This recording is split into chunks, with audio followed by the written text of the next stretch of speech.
Study Section 5. Canadian Federation.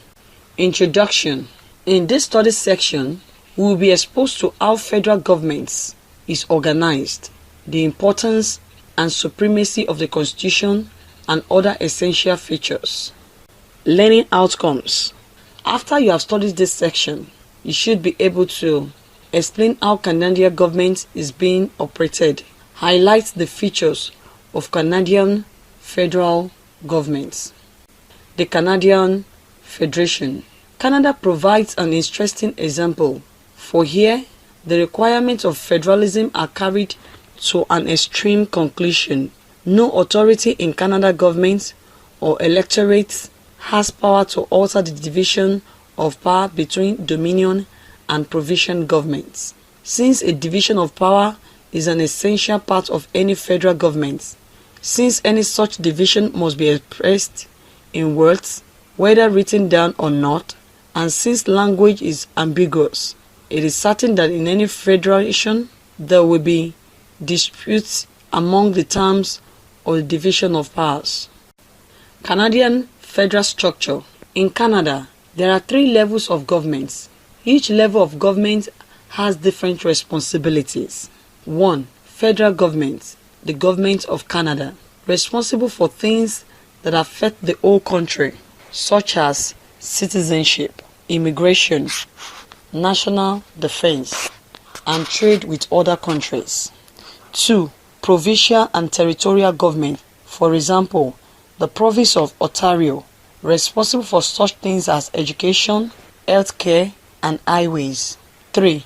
Municipal, local governments, cities, towns, and villages in Ontario, responsible for firefighting, city streets, and other local matters. If there is no local government, the province provides services.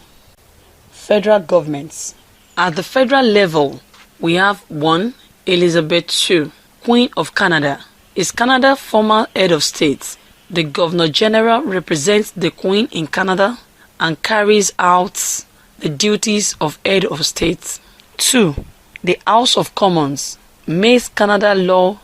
Canadian elect representative to the House of Commons. 3. The Prime Minister is the head of government in Canada. The Prime Minister chooses MPs to serve as ministers in the cabinet. 4. The Senate reviews laws that are proposed by the House of Commons. Senators come from across Canada. The Prime Minister chooses the senators. Provincial governments. At the provincial level, 1. The Lieutenant Governor represents the Queen. 2.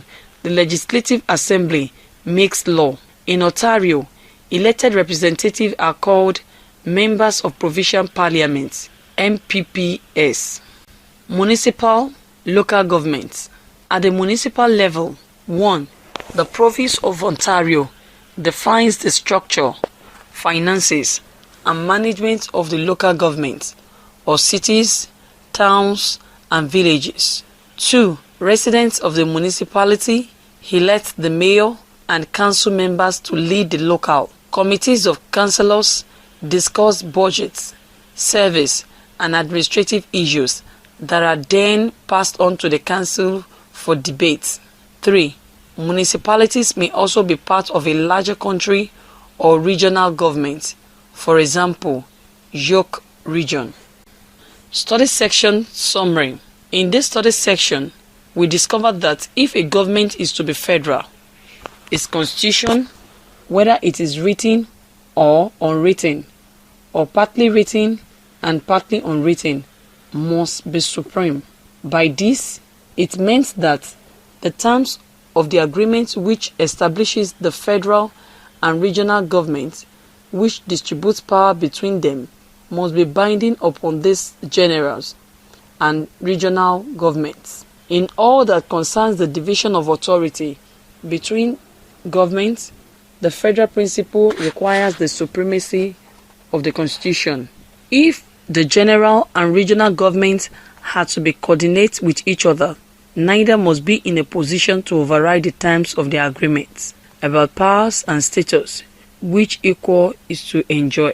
End of study section 5. Thank you for listening.